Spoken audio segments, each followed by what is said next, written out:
पुरानी सी लॉज के उस छोटे से कमरे में जल रही हल्की सी रोशनी में दो जिस्म एक हो जाने की हद तक एक दूजे की बाहों में समाये थे। उस छोटे से कमरे में हांफती हुई सांसों और इश्क के उस मीठे दर्द से करहाती सिसकियां गूंज रही थी, जिसमें हल्के टूटे बिस्तर की बेसुरी सी चर्र चर्र की आवाज भी मधुर लग रही थी।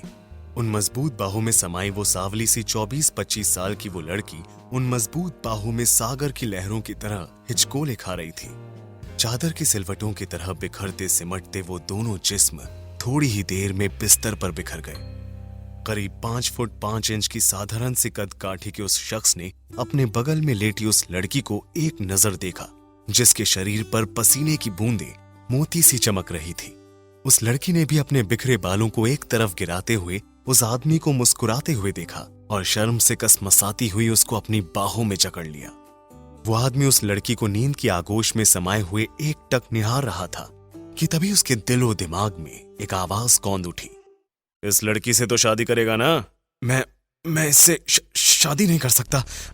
मेरी पहले से 2 पत्नियां हैं।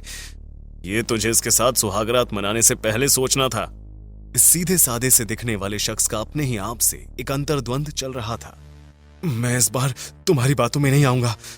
मैं ना इससे शादी करूंगा और ना इसे मारूंगा। मैं इसे यहीं इसी लॉज में छोड़कर चला जाऊंगा।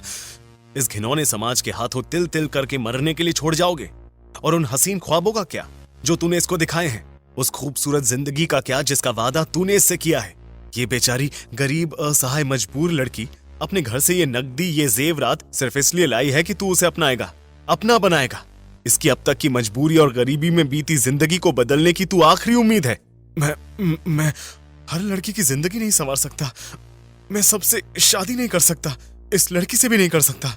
तू शादी नहीं कर सकता तो क्या इसकी जिंदगी संवार तो सकता है? कैसे? इसको मुक्ति देकर, इसको इस संसार से मुक्त कर दे, मार दे इसे। ये संसार में रहेगी तो सिर्फ दुख झेलेगी।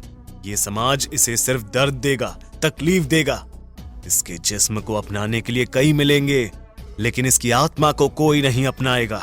तू इसकी आत्मा को आजाद कर दे, मार दे इसे। हाँ, मैं इसे मुक्त कर दूंगा। आसमान पर लालिमा छाई हुई थी, मानो एक रात के इंतजार के बाद सूरज की उस पहली किरण को देखकर आसमान भी शर्मा सा गया हो। जैसे इस समय मोहन के कंधे पर सर रखकर चल रही वो लड़की शर्मा रही थी। उसके सांवले से चेहरे पर भी एक लालिमा खिली थी। चिड़ियों की चहचहाहट से वो सुनसान रास्ता गूंज रहा था। ऐसा लग रहा था जैसे उनके इर्द गिर्द उड़ती वो सारी चिड़ियां उस लड़की को शुरू होने वाली नई जिंदगी की शुभकामनाएं दे रही हो। मोहन के हाथों को कसकर थामे अपने सुनहरे भविष्य के ख्यालों में खोई वो लड़की बसों के हॉर्न, इंजन की आवाजों और इक्का दुक्का लोगों की चहल पहल सुनकर हकीकत की दुनिया में वापस आई। मोहन उसे एक छोटे से बस अड्डे पर लेकर गया था, जिसे देखते ही उस लड़की ने झिझकते हुए पूछा, हम यहाँ क्यों आए हैं? घर जाने के लिए। तुम्हारे माता पिता को भी तो ये खुशखबरी देनी है कि हमने शादी कर ली। हम तो ट्रेन से जाने वाले थे। शाम की ट्रेन है और वो भी कभी वक्त पर नहीं आती, 3-4 घंटा लेट ही रहती है। उस लड़की ने मोहन को मासूम निगाहों से देखा और मोहन ने आगे कहा, तुम 3 दिन से मेरे साथ हो। तुम्हारे घर वाले परेशान हो रहे होंगे, वैसे भी तुम उन्हें बताकर नहीं आई हो। मोहन की उस बात पर उस लड़की ने शर्मिंदगी से अपनी आंखें झुका ली, जिस पर मोहन ने उसके गाल पर अपनेपन का हाथ फेरा। तुम चिंता मत करो, वो हमें जरूर अपनाएंगे।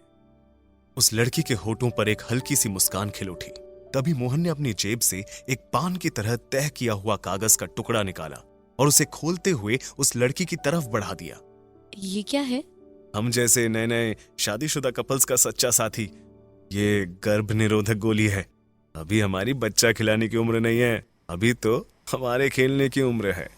वो लड़की शर्म से लाल हो गई। तभी मोहन ने चारों तरफ एक नजर दौड़ाते हुए कहा, वो रहा लेडीज टॉयलेट। उस गोली को खाकर उल्टी और हल्का चक्कर सा आ सकता है, इसीलिए टॉयलेट में जाकर ये गोली खा लो। अगर उल्टी आई भी तो टॉयलेट में कर सकती हो। मैं तब तक बस का पता करता हूँ। उस लड़की ने मोहन के हाथ से वो कागज की पुड़िया ले ली और डरे सहमे कदमों से टॉयलेट की ओर चली गई। मोहन उस लड़की को जाते हुए देखता रहा।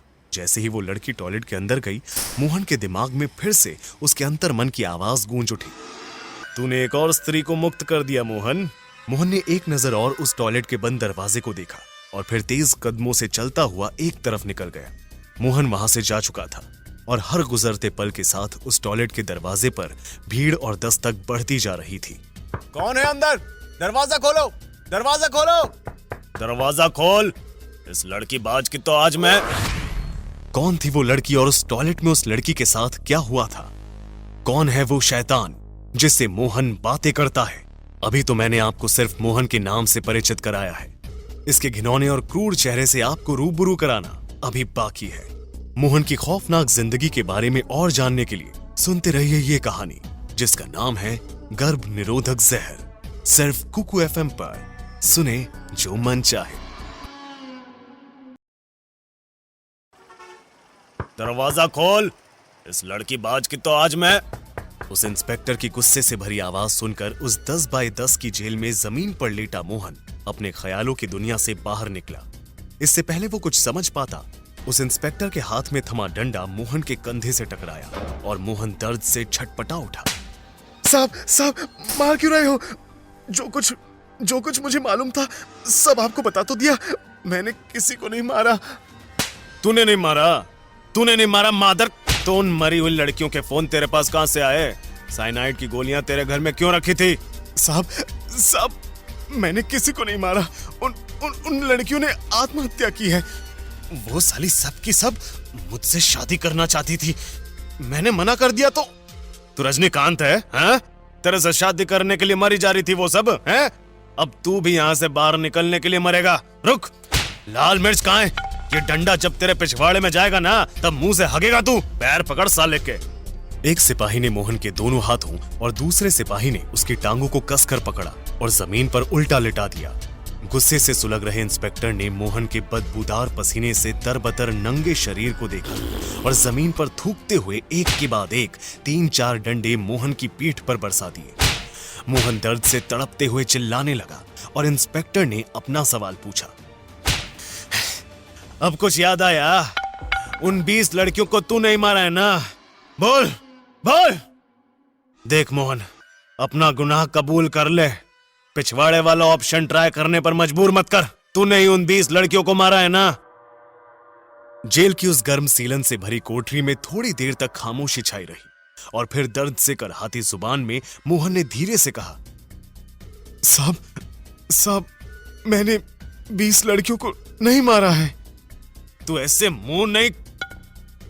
इंस्पेक्टर के हाथ में थमा वो डंडा एक बार फिर मोहन की चमड़ी उधेड़ने के लिए उठा, लेकिन इससे पहले वो डंडा मोहन की पीठ पर पड़ता तभी मोहन के होंठों पर एक कुटिल मुस्कान उभर आई। आपको गलत इंफॉर्मेशन मिली है साहब। मैंने 20 लड़कियों को नहीं मारा, मैंने 32 लड़कियों को मारा है। उस जेल कोठरी में एक बार फिर मरघट सा सन्नाटा छा गया। अभी दर्द से तड़प रहा मोहन एकदम से शांत हो गया और उसके चेहरे पर एक सुकून झलकने लगा था। वहीं इंस्पेक्टर और सिपाहियों के चेहरे पर हैरानी की शिकन के साथ साथ सवालों का तूफान साफ नजर आ रहा था। कौन है ये मोहन? कौन थी वो लड़की और उस टॉयलेट में उस लड़की के साथ क्या हुआ था? कौन है वो शैतान जिससे मोहन बातें करता है? कौन है वो 32 लड़कियां जिनको मारने का दावा ये मोहन कर रहा है? अभी तो मैंने आपको सिर्फ मोहन के नाम से परिचित कराया है। इसके घिनौने और क्रूर चेहरे से आपको रूबरू कराना अभी बाकी है। मोहन की खौफनाक जिंदगी के बारे में और जानने के लिए सुनते रहिए ये कहानी, सिर्फ कुकू एफएम पर।